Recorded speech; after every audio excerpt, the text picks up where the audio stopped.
Nas ruínas congeladas de Stalingrado, o poderoso Sexto Exército Alemão encontrou seu fim, não em um clarão de glória, mas em fome, rendição e sofrimento inimaginável. Mais de 91 mil soldados alemães foram feitos prisioneiros no início de 1943, marchando para o cativeiro sob as mãos brutais de seus captores soviéticos. Mas para a maioria, a rendição não foi o fim de seu pesadelo. Foi apenas o começo. O que os aguardava era um mundo de marchas forçadas, fome, doenças e trabalho exaustivo nos vastos campos de prisioneiros da União Soviética. Poucos sobreviveriam. Menos ainda retornariam para casa. Os homens que antes lutaram pela visão de conquista de Hitler tornaram-se, em vez disso, peões em uma guerra diferente, uma de propaganda, punição e apagamento. Como esses homens suportaram anos, às vezes décadas, de cativeiro? E que brutalidades eles enfrentaram nas mãos dos soldados soviéticos? Cercamento em Stalingrado, o começo fatídico da derrota final da Alemanha. Na manhã de 19 de novembro de 1942, a União Soviética lançou a Operação Urano, uma contraofensiva meticulosamente planejada para cercar e aniquilar o Sexto Exército Alemão em Stalingrado. O Exército Vermelho, sob o comando dos generais Zhukov e Vassilevski, atacou os flancos das forças alemãs, mirando as vulneráveis divisões romenas e italianas que protegiam o perímetro externo. Mal equipadas e despreparadas para o ataque soviético, essas unidades do eixo desmoronaram sob o peso de milhares de tanques e infantaria soviéticos. Em poucos dias, as forças soviéticas avançaram rapidamente, convergindo na cidade de Kalak em 23 de novembro, selando efetivamente o Kessel, o caldeirão alemão. Dentro do cercamento, mais de 250 mil soldados alemães e do eixo ficaram presos.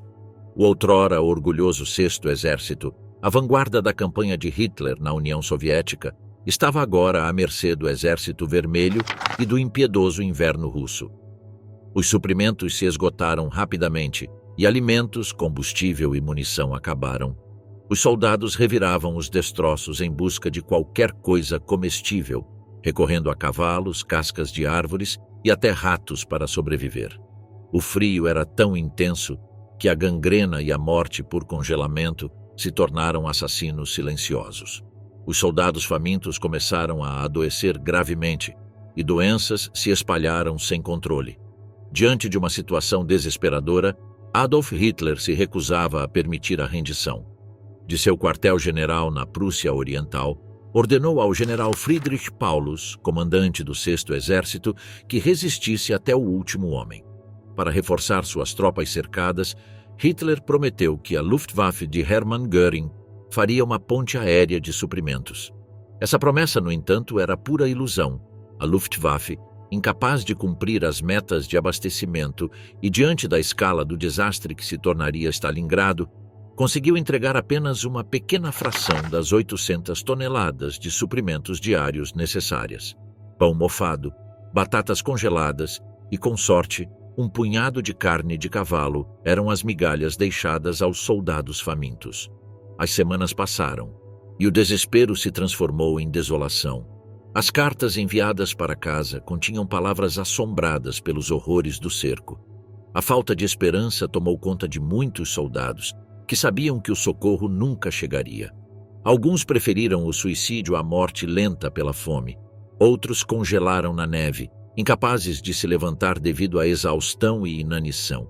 O Sexto Exército não contava uma história de uma força militar destroçada pelo combate, mas sim pela fome, pelo frio e pela doença. No final de janeiro de 1943, o Exército Vermelho consolidou seu domínio sobre o Kessel, lançando-se contra os últimos defensores alemães em ataques incessantes e brutais para esmagá-los. Hitler promoveu Friedrich Paulus a marechal de campo, enviando-lhe uma mensagem explícita para lutar até a morte, mas o deixou diante de uma escolha agonizante. Desobedecendo às ordens de Hitler, Paulus se rendeu em 31 de janeiro de 1943, quando seu quartel-general foi cercado e seus homens estavam mortos ou morrendo. Os últimos remanescentes alemães em Stalingrado desmoronaram 2 dias depois. Dos 91 mil soldados alemães capturados, menos de 5 mil voltariam para casa. Stalingrado não foi apenas um desastre militar, mas um ponto de virada na Segunda Guerra Mundial. Mais um mito havia sido destruído, o da invencibilidade nazista, e o caminho para Berlim começava a se desenhar. No entanto, a guerra não havia terminado para aqueles que desejaram a paz e se renderam. A rendição em Stalingrado, de soldados alemães a prisioneiros de guerra derrotados. O outrora poderoso 6º Exército Alemão foi dilacerado, reduzido à fome e deixado entre as ruínas de Stalingrado até o final de janeiro de 1933. Eles suportaram o frio intenso, os ataques soviéticos e uma morte lenta pela inanição durante meses. Seu comandante, o general Friedrich Paulus, obedecera às ordens de Hitler para defender a cidade a qualquer custo, até que simplesmente não houvesse mais como resistir. Agora estavam encurralados, sem nenhuma esperança restante, presos entre a escolha de se render e desobedecer ao Führer ou lutar até o último suspiro. Em 31 de janeiro de 1943, as forças soviéticas invadiram o quartel-general do 6º Exército, localizado no porão da loja de departamentos Univermag, em Stalingrado. Na presença de oficiais soviéticos, Paulus, que antes comandava 250.000 soldados, permaneceu imóvel. Poucas horas antes, Hitler o havia promovido a marechal de campo, enviando-lhe uma mensagem clara de que sua obrigação era morrer. Nenhum marechal alemão jamais havia se rendido antes. No entanto, Paulus estava exausto e desiludido, e tomou sua decisão. Sem munição, sem suprimentos e sem reforços a caminho, ele se rendeu aos soviéticos junto com seu Estado-Maior. Dezenas de milhares de soldados alemães seguiram seu exemplo, largando suas armas e emergindo de porões, edifícios destruídos e trincheiras cavadas pela cidade. Olhos vazios, rostos congelados, uniformes imundos e esfarrapados, muitos deles estavam irreconhecíveis. Levantavam as mãos, tremendo de frio e fome. Em 2 de fevereiro, a última resistência alemã desapareceu e a Batalha de Stalingrado chegou ao fim. Agora, mais de 91.000 soldados alemães, além de milhares de romenos, italianos e húngaros, eram prisioneiros de guerra. O destino desses homens variou consideravelmente. Alguns foram tratados com humanidade, alimentados e cuidados por soldados soviéticos que os viam como simples homens destruídos pela guerra. Outros não tiveram a mesma sorte. O desejo de vingança ardia profundamente no Exército Vermelho. Muitos haviam visto suas próprias cidades em ruínas, suas famílias massacradas e seus companheiros congelados até a morte na neve. Para eles, os alemães não mereciam misericórdia. Sobreviventes relatam prisioneiros sendo baleados e esfaqueados com baionetas, ou até mesmo executados no local. Alguns tiveram suas botas e casacos arrancados e foram deixados para morrer congelados no frio. O martírio daqueles que sobreviveram à rendição inicial estava longe de terminar. Meses de fome haviam enfraquecido seus corpos e agora colunas de prisioneiros marchavam pela neve profunda, deixando para trás as ruínas de Stalingrado. Os guardas soviéticos endurecidos pela guerra tinham pouca paciência com aqueles que não conseguiam acompanhar o ritmo. Os que caíam eram simplesmente executados ou abandonados para morrer. A nova batalha que enfrentavam era contra a fome, o esgotamento e o inverno implacável da Rússia. Pela primeira vez, um exército de campo inteiro da Alemanha havia sido destruído. O desastre de Hitler marcou um ponto de virada na Segunda Guerra Mundial. Para os homens que sobreviveram à batalha, porém, esse seria apenas o começo de seu sofrimento. Cerca de 91.000 prisioneiros foram levados, e menos de 5.000 voltariam a ver a Alemanha novamente. Para todos eles, a rendição não foi o fim da guerra, mas o início de um novo pesadelo. As marchas da morte de Stalingrado, um longo e cruel caminho para cativeiro. O fim da luta por Stalingrado havia chegado, mas para os 91.000 soldados alemães que se renderam, o verdadeiro desafio estava apenas começando.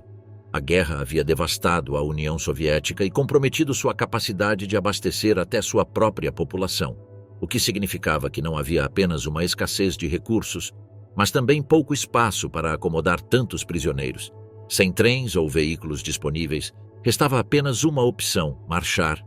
Marchar por centenas de milhas pela estepe congelada, enfrentando nevascas, fome e exaustão. Quase imediatamente após a rendição em 2 de fevereiro de 1943, começaram as marchas forçadas. No entanto, os cativos eram homens endurecidos pela guerra, assim como os guardas soviéticos que não demonstravam piedade. Para muitos soldados soviéticos, os prisioneiros alemães eram invasores que haviam devastado sua pátria. Além disso, não havia um sistema organizado para cuidar dos soldados alemães capturados.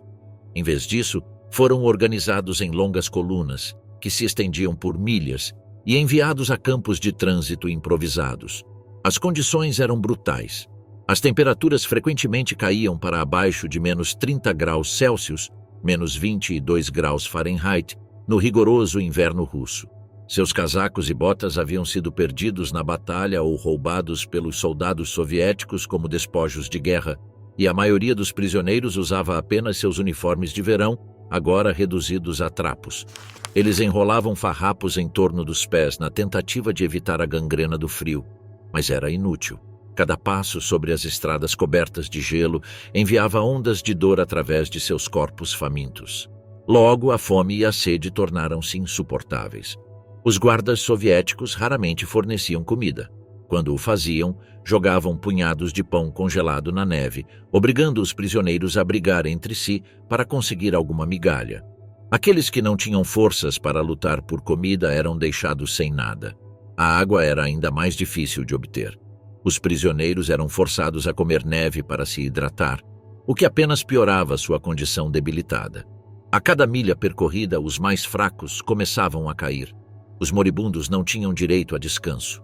Os guardas soviéticos atiravam naqueles que colapsavam, seja para deixá-los para trás ou para evitar que retardassem a marcha. Corpos espalhavam-se ao longo da estrada rumo ao cativeiro.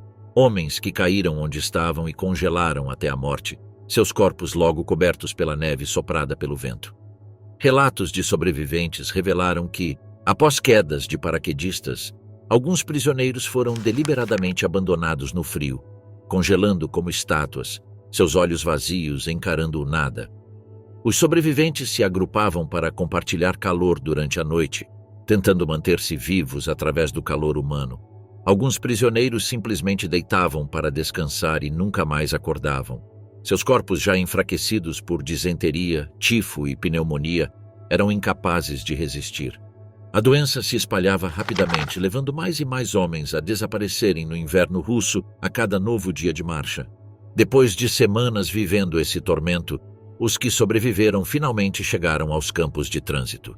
Mas sua jornada estava longe de terminar. Agora, aqueles que haviam suportado as marchas enfrentavam novos horrores: fome, doenças e o peso insuportável do cativeiro.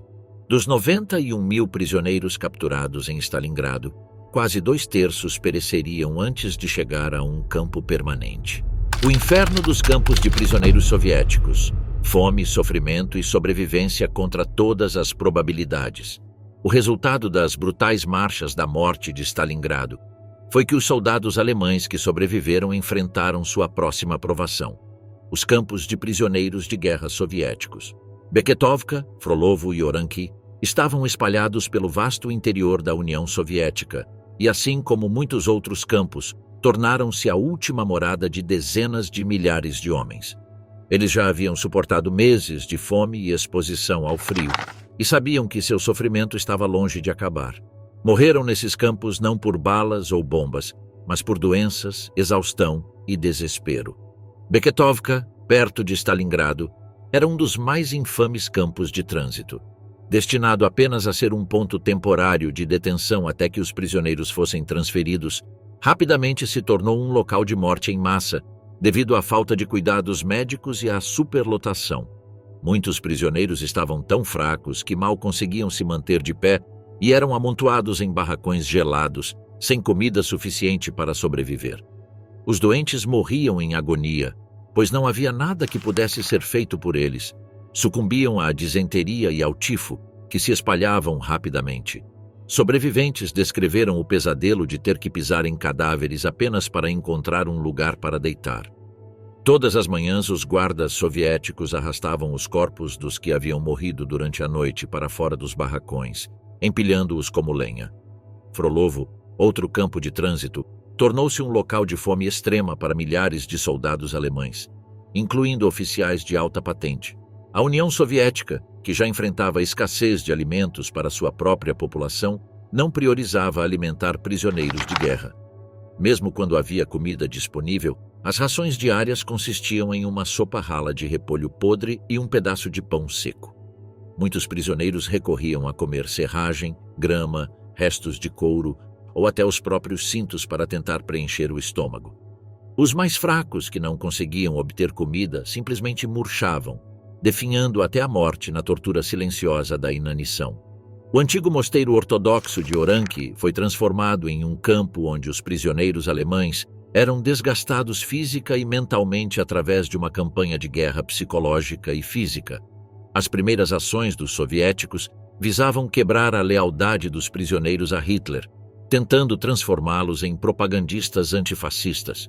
Os prisioneiros eram selecionados, oficiais e homens instruídos eram isolados e submetidos a intermináveis sessões de doutrinação. Aqueles que cooperavam recebiam um tratamento melhor e eram cortejados por oficiais soviéticos que exaltavam os fracassos do regime nazista e a força do comunismo.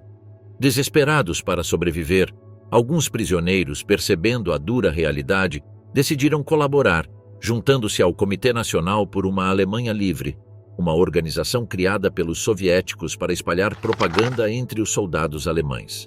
Outros, no entanto, se recusaram a trair sua pátria, mesmo diante das condições desumanas. Esses chamados reacionários não apenas foram acusados de serem exploradores do povo, mas também sofreram punições ainda mais severas. Muitos foram enviados a campos disciplinares na Sibéria, onde a sobrevivência era quase impossível. O desespero pairava no ar em todos esses campos. Não demorou muito para que os soldados soviéticos vissem esqueletos ambulantes, vestidos com trapos, olhos fundos e rostos ocos, homens que um dia haviam sido parte da temida Wehrmacht. Para muitos, o único alívio era sonhar com um resgate, um retorno para casa, para suas famílias. Mas para a maioria, a liberdade ainda estava a anos, se não décadas de distância. Dos 91 mil soldados capturados em Stalingrado, apenas cerca de 5 mil veriam a Alemanha novamente em algum momento. O sofrimento dos que pereceram terminou nas terras congeladas do cativeiro, mas as memórias dos campos de prisioneiros soviéticos atormentariam aqueles que sobreviveram pelo resto de suas vidas. O inverno da morte, lutando pela sobrevivência nos congelados campos de prisioneiros soviéticos. O inverno de 1943 a 1944 foi um dos capítulos mais sombrios na história dos prisioneiros de guerra alemães capturados em Stalingrado. As condições nos campos soviéticos já eram terríveis, mas conforme as temperaturas despencaram e as doenças se espalharam descontroladamente, a sobrevivência se tornou quase impossível. Muitos dos campos de trânsito improvisados se tornaram verdadeiras valas comuns, onde os homens não sucumbiam a balas, mas a fome, doenças e exaustão. Alguns campos registraram taxas de mortalidade superiores a 70%, transformando-se em cemitérios do outrora poderoso Sexto Exército Alemão. O número exato de prisioneiros alemães que pereceram na cativeiro soviético ainda é motivo de controvérsia. Registros soviéticos indicam que aproximadamente 45 mil prisioneiros de Stalingrado morreram nos meses seguintes à sua rendição.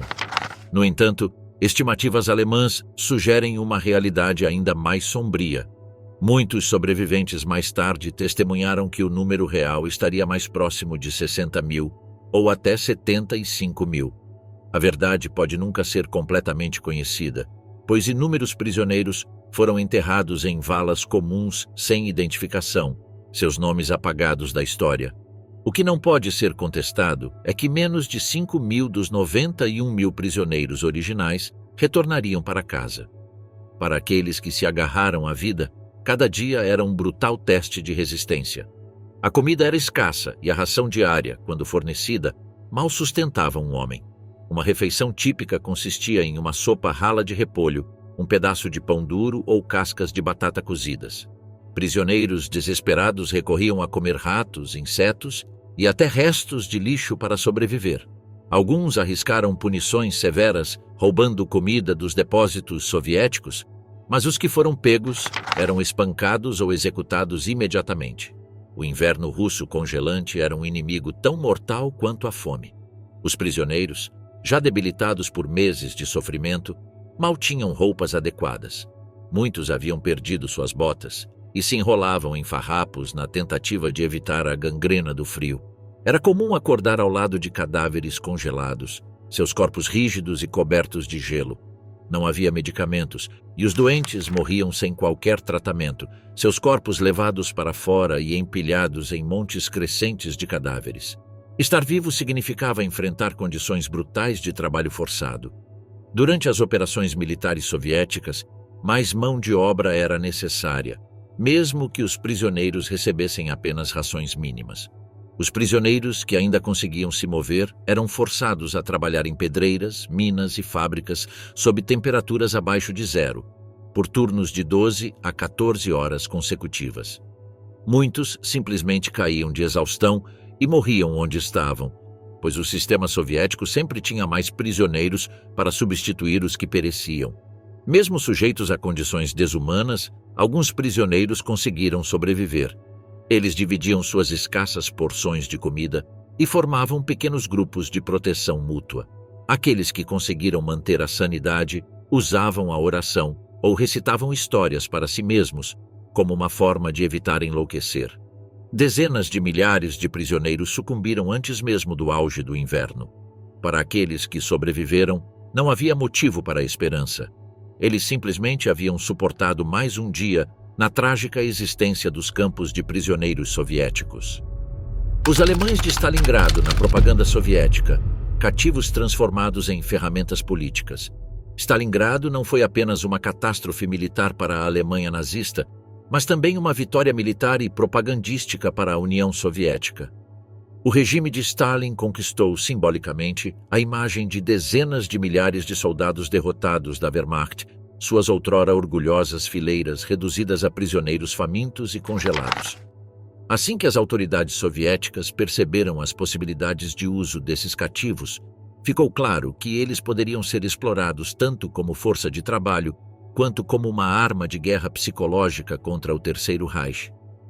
Os interrogadores soviéticos começaram a trabalhar desde o momento da captura dos prisioneiros, identificando aqueles que poderiam ser úteis. Tratamento especial foi concedido a oficiais, intelectuais e soldados politicamente desiludidos. Alguns receberam promessas de melhor alimentação, trabalho menos árduo e condições de vida mais suportáveis, mas apenas se cooperassem. Oficiais de alta patente foram submetidos a intenso isolamento psicológico e manipulação constante. Uma das armas mais eficazes dos soviéticos foi o Comitê Nacional por uma Alemanha Livre, NKFD. Essa organização, apoiada pelos soviéticos, surgiu em julho de 1943 com o objetivo de minar o regime nazista, convencendo soldados alemães a se voltarem contra Hitler. O NKFD se apresentava não como um braço da propaganda soviética, mas como um núcleo patriótico de nacionalistas alemães dispostos a salvar seu país da destruição. Para eles, os verdadeiros inimigos da Alemanha não eram os soviéticos, mas sim Hitler e seu círculo de confiança, que haviam arrastado a nação para uma guerra suicida. Os oficiais capturados desempenharam um papel fundamental na difusão dessa mensagem. Um dos mais visíveis ex-oficiais da Wehrmacht foi Walter von Seydlitz-Kurzbach, um prisioneiro de Stalingrado que se tornou um dos principais colaboradores do NKFD. Ao contrário de muitos de seus colegas, Seydlitz nunca foi leal a Hitler. Pelo contrário, foi um dos mais ativos na campanha para convencer soldados alemães a se renderem ao Exército Vermelho, em vez de continuarem lutando uma guerra perdida. Ele chegou a propor a criação de uma legião da Alemanha Livre Armada, mas nunca conseguiu realizá-la. Outros prisioneiros de alto perfil seguiram caminhos semelhantes. Inicialmente, o comandante do 6º Exército, Friedrich Paulus, recusou-se a cooperar. Como oficial disciplinado, passou meses no cativeiro rejeitando as tentativas soviéticas de aliciá-lo. No entanto, conforme a guerra virou definitivamente contra a Alemanha e começaram a surgir relatos sobre as atrocidades nazistas, sua lealdade a Hitler enfraqueceu. Em 1944, ele condenou publicamente Hitler e declarou apoio ao NKFD. Poucas coisas foram tão devastadoras para a moral dos soldados alemães quanto ouvir, no rádio de Moscou, o próprio herói de Stalingrado se voltar contra Hitler. Se até ele havia desistido, que esperança restava? No entanto, nem todos os prisioneiros alemães cederam à propaganda soviética. O general Karl Strecker, por exemplo, e muitos outros oficiais resistiram até o fim.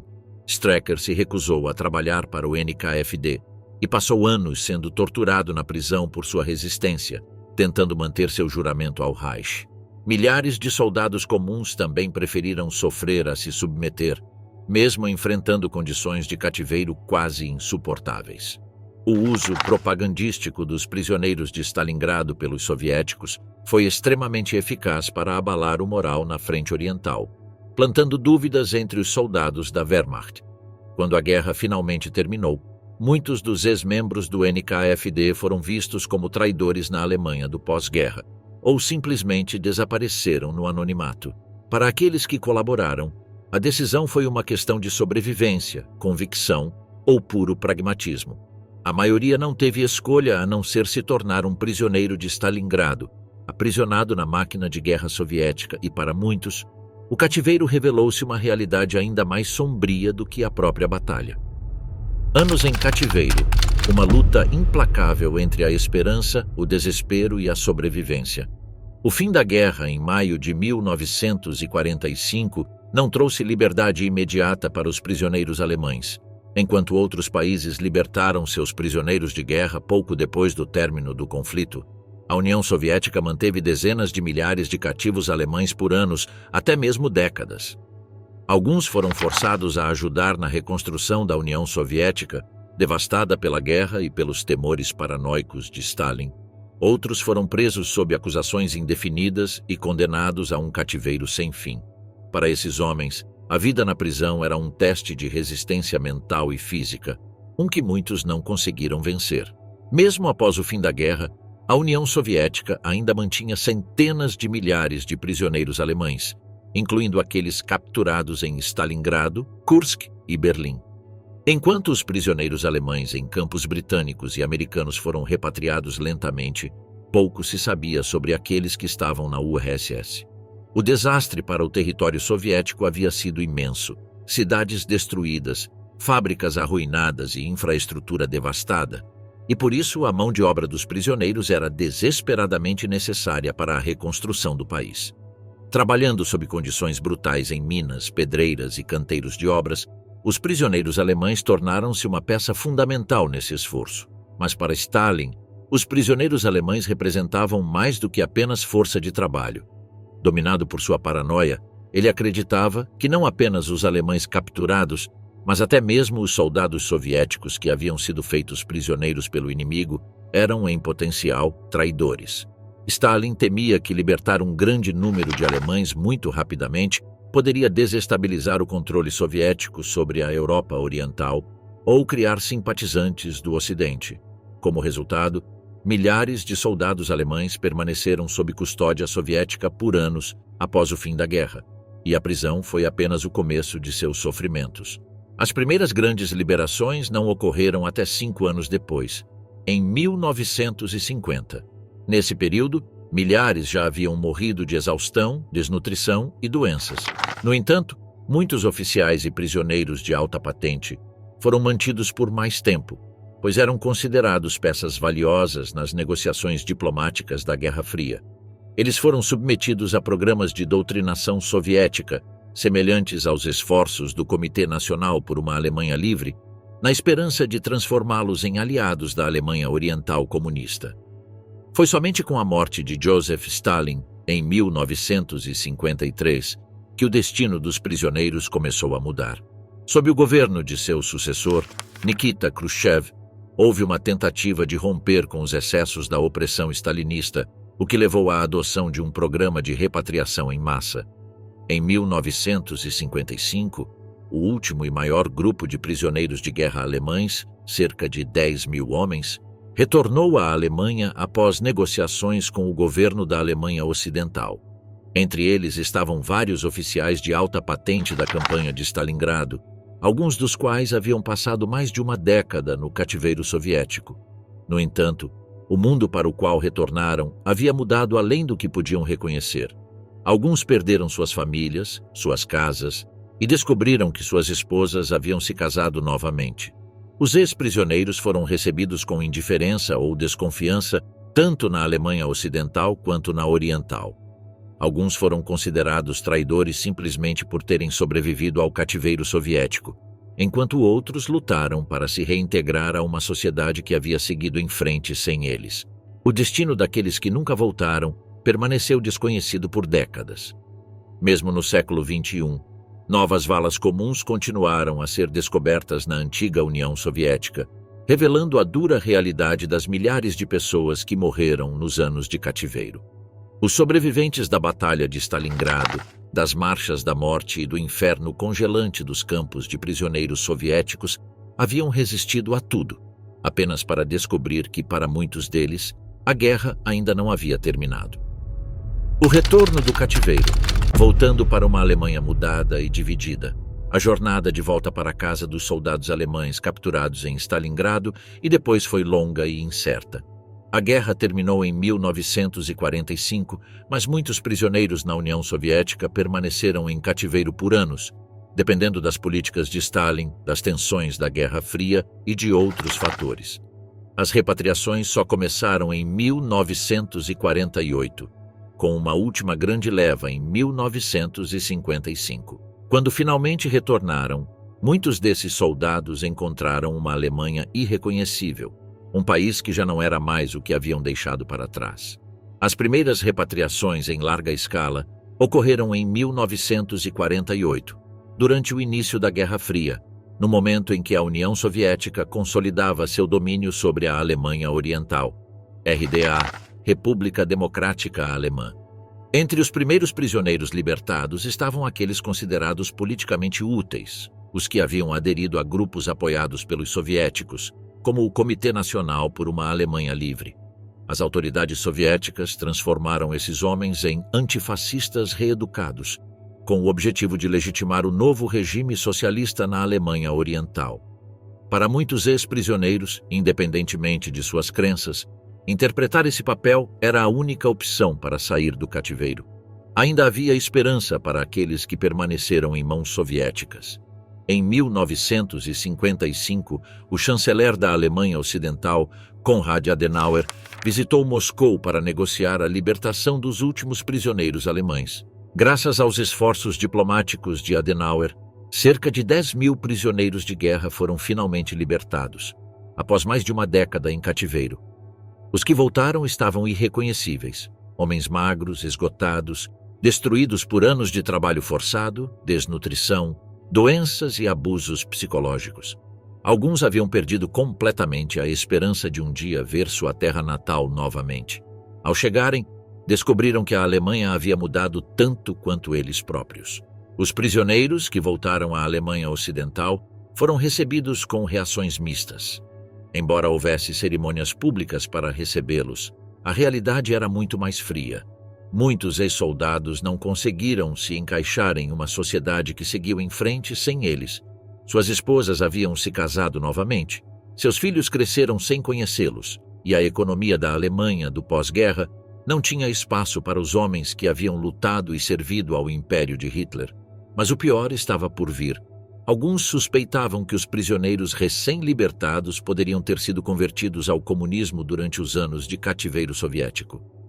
Na Alemanha Oriental, a situação era diferente, mas igualmente difícil. Apenas os prisioneiros que retornaram alinhados à ideologia comunista foram bem recebidos pelo Partido Socialista Unificado da Alemanha, SED. Muitos dos que ocuparam posições de influência no governo e no exército eram aqueles que haviam colaborado com a propaganda soviética. Os que resistiram à doutrinação soviética foram marginalizados ou colocados sob vigilância estatal. Alguns ex-prisioneiros simplesmente não aceitaram a nova ordem política e tentaram fugir para o Ocidente. Arriscaram ser presos ou até mortos pela Stasi, a polícia secreta da Alemanha Oriental. Além do cenário político, muitos prisioneiros retornaram profundamente traumatizados, física e emocionalmente quebrados, haviam suportado anos de desnutrição, trabalho forçado e exposição a condições extremas. O trauma emocional era ainda pior, o que hoje seria reconhecido como transtorno de estresse pós-traumático, TPT. Mas a sociedade alemã do pós-guerra não queria ouvir suas histórias de sofrimento. A guerra havia acabado, o país estava sendo reconstruído e não havia espaço para os fantasmas do passado. Por isso, muitos ex-prisioneiros escolheram o silêncio, pois não havia lugar para eles ali. Nem todos aqueles que passaram anos no cativeiro soviético voltaram para casa com alegria. A Alemanha pela qual haviam lutado não existia mais.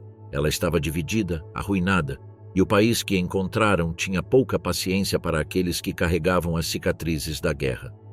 Para muitos, a verdadeira luta não terminou até que finalmente retornaram para casa, e para alguns talvez nunca tenha terminado. O trabalho sem fim.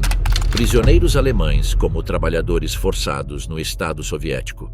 O cativeiro não significou descanso ou alívio para os soldados alemães que se renderam em Stalingrado. Pelo contrário, foi apenas o início de anos de trabalho forçado sob o regime soviético. Quase 2.000 prisioneiros foram enviados para os gulags soviéticos, transportados em vagões de gado superlotados para a Sibéria, os Montes Urais e cidades devastadas na Ucrânia e na Rússia. Eles não passariam a guerra confinados, se tornariam escravos do Estado soviético, ajudando a reconstruir a mesma nação que haviam tentado destruir. Ao chegarem aos campos de trabalho, os prisioneiros eram rapidamente classificados e designados para tarefas conforme sua condição física. Muitos foram enviados às minas de carvão, pedreiras e campos de extração de madeira, onde suportaram turnos exaustivos em temperaturas congelantes. Outros foram enviados para fábricas, ferrovias e canteiros de obras, ajudando a reconstruir cidades soviéticas bombardeadas. Nos principais locais de trabalho forçado, os prisioneiros alemães tiveram que limpar escombros e reconstruir as cidades que haviam ajudado a destruir. Os campos eram brutais além do que se pode imaginar. Os prisioneiros trabalhavam de 12 a 16 horas por dia, muitas vezes com ferramentas rudimentares ou apenas as próprias mãos.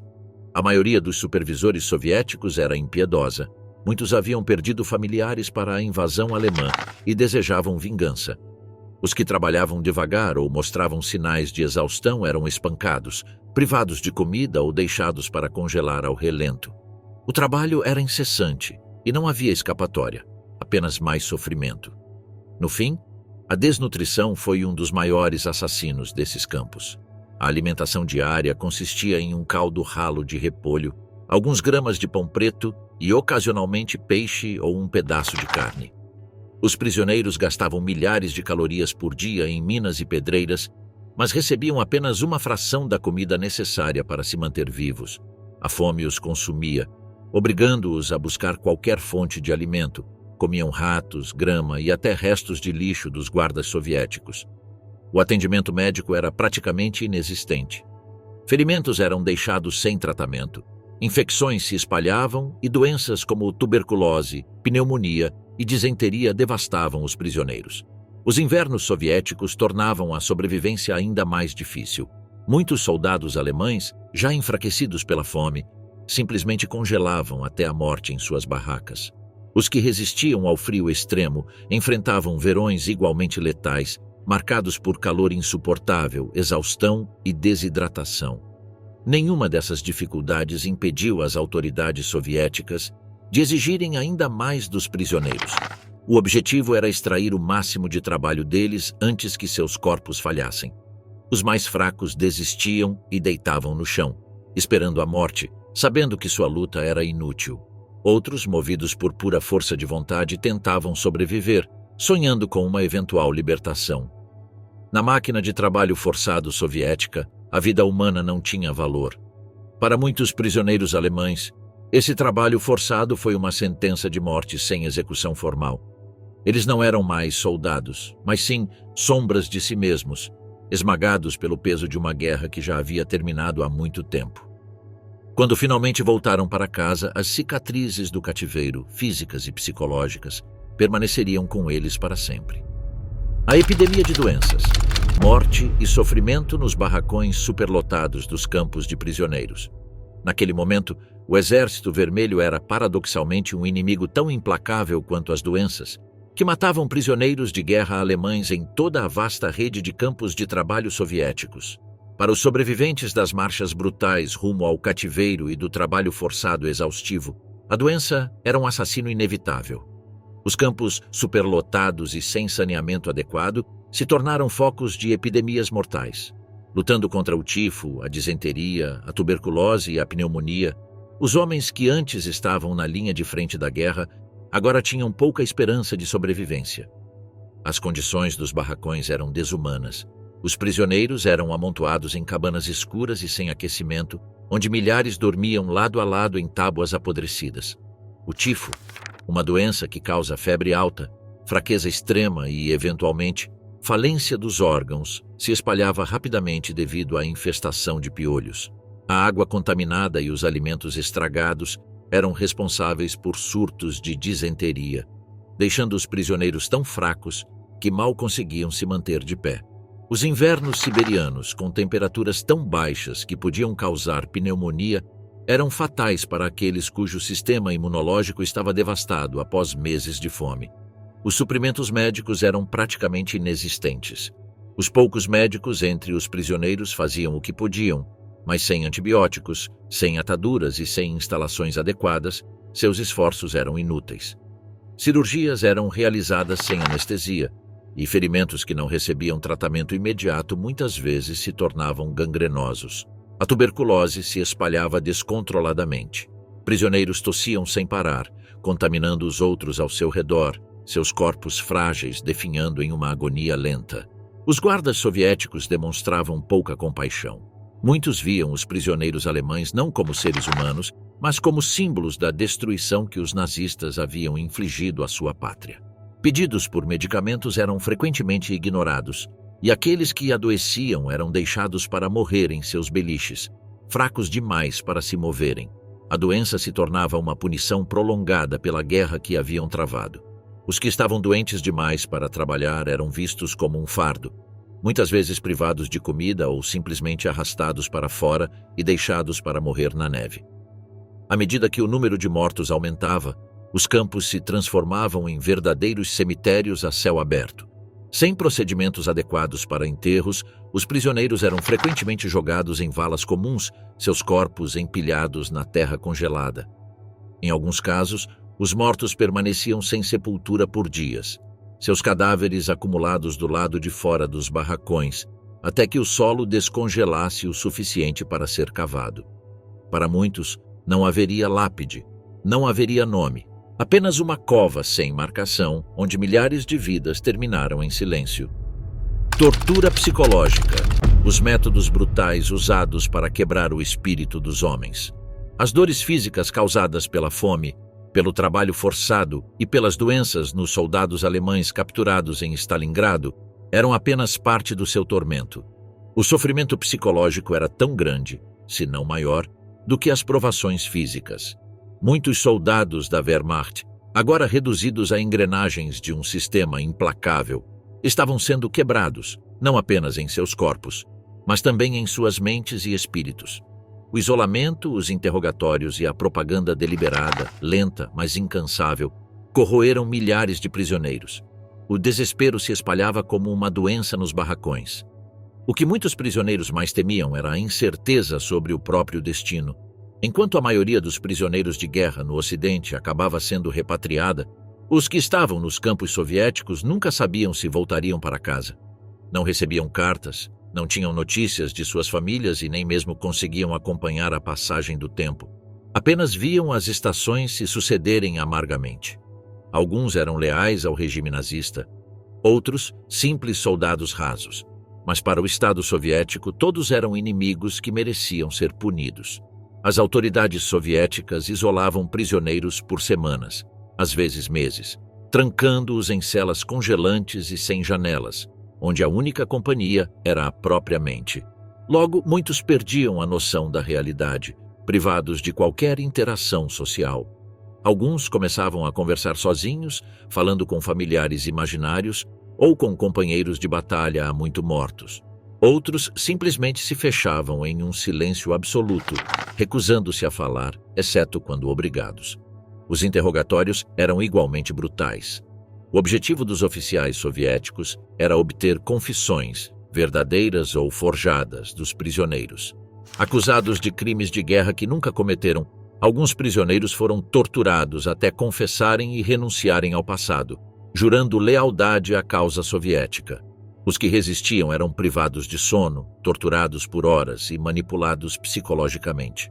Falsas promessas de liberdade eram feitas para aqueles que cooperassem, apenas para que, depois de usados, fossem jogados de volta aos campos.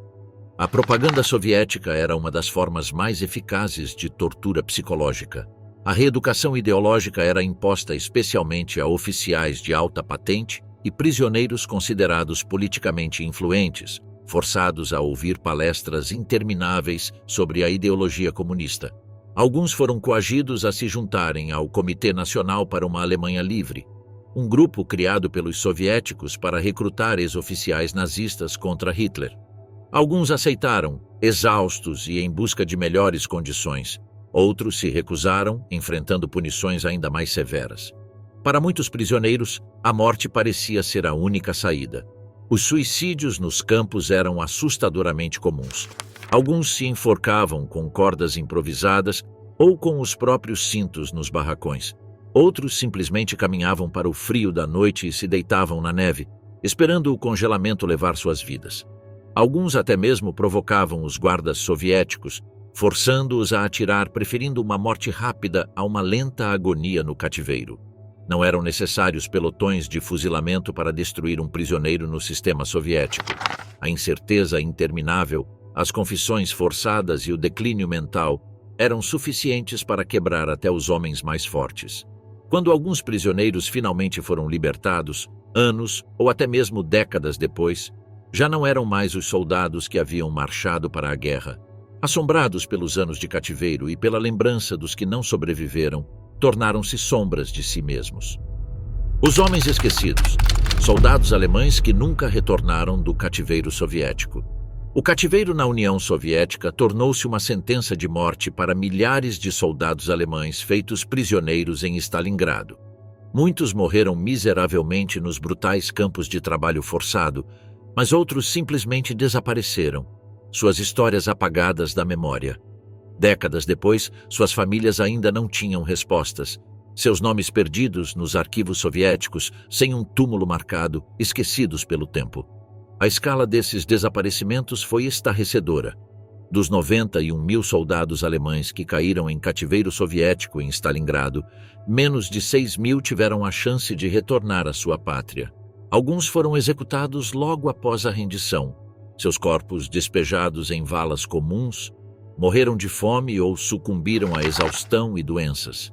No entanto, milhares simplesmente desapareceram, e até hoje não se sabe se viveram ou morreram.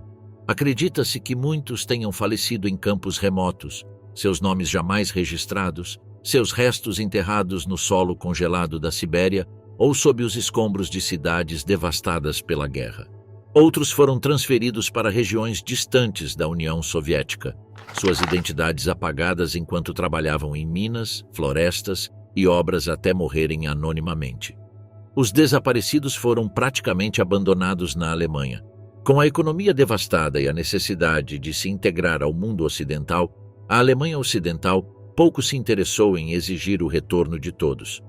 Em 1955, quando o chanceler Konrad Adenauer conseguiu negociar a libertação de milhares de prisioneiros, o número dos que permaneceram desaparecidos ainda era contado aos milhares. Para suas famílias, a guerra nunca terminou. Ela apenas se prolongou por meio do sofrimento e da incerteza. O tratamento foi diferente na Alemanha Oriental para os prisioneiros que retornavam. Somente aqueles que haviam sido reeducados no cativeiro soviético eram bem-vindos pelo regime comunista sob controle soviético. Muitos foram usados como ferramentas políticas, exibidos como exemplos do novo alemão, que deveria aceitar o socialismo e rejeitar o passado nazista. Aqueles que se recusaram a aderir à ideologia soviética foram vistos como traidores, vigiados de perto, marginalizados e, em alguns casos, torturados. Esses homens se tornaram ou heróis da nova ordem ou meros fantasmas de um passado inconveniente. Alguns soldados alemães permaneceram prisioneiros até meados da década de 1950. A maioria dos prisioneiros de guerra foi repatriada até 1948, mas milhares continuaram presos nos campos soviéticos por mais uma década. Alguns eram acusados de crimes de guerra, com ou sem provas, e muitos nunca foram oficialmente julgados. Sua existência sequer reconhecida pelos soviéticos ou pelo governo alemão. Quando finalmente voltaram nos anos 50, estavam irreconhecíveis, muito mais velhos do que deveriam ser, fisicamente debilitados e psicologicamente destruídos pelos horrores que haviam suportado. Para as famílias daqueles que nunca voltaram, o que restou foi o silêncio. Cartas sem resposta, pedidos à Cruz Vermelha que nunca foram atendidos e um governo soviético que se recusava a discutir quantos haviam morrido em seus campos de trabalho. Décadas depois, valas comuns começaram a ser encontradas em toda a Rússia, Ucrânia e Cazaquistão, revelando os restos mortais de soldados alemães cujas mortes nunca foram oficialmente reconhecidas. Stalingrado não foi apenas um campo de batalha, mas também um capítulo sombrio da história, onde vítimas de ambos os lados foram apagadas da memória coletiva. A perda desses homens foi encoberta por interesses políticos, envolta nas tensões da Guerra Fria e nos rearranjos ideológicos do pós-guerra. Até hoje, suas histórias permanecem inacabadas, seus nomes sussurrados apenas pelo vento sobre a sepultura sem nome do leste. Talvez a tragédia mais aterrorizante da Segunda Guerra Mundial seja o destino incerto dos soldados alemães capturados em Stalingrado. Menos de 6.000 dos 91.000 que se renderam voltariam a ser vistos na Alemanha. Os demais pereceram nas marchas brutais, nos barracões infestados de doenças ou nos intermináveis campos de trabalho forçado da União Soviética. Seus corpos foram amontoados em valas comuns, seus nomes perdidos em covas sem identificação, e seu sofrimento enterrado sob camadas de segredo político. A cicatriz do cativeiro nunca desapareceu para aqueles que conseguiram voltar. Eles carregaram o peso da perda de seus amigos, os anos que lhes foram roubados e as dolorosas memórias de uma guerra que nunca realmente terminou. No entanto, sua história não é apenas um relato de sofrimento de incontáveis seres humanos durante a guerra, mas um lembrete do custo humano dos conflitos. Ela nos obriga a encarar as brutais consequências da guerra e o destino daqueles que ficaram do outro lado da sepultura. Caso contrário, corremos o risco de repetir seu destino, se os esquecermos.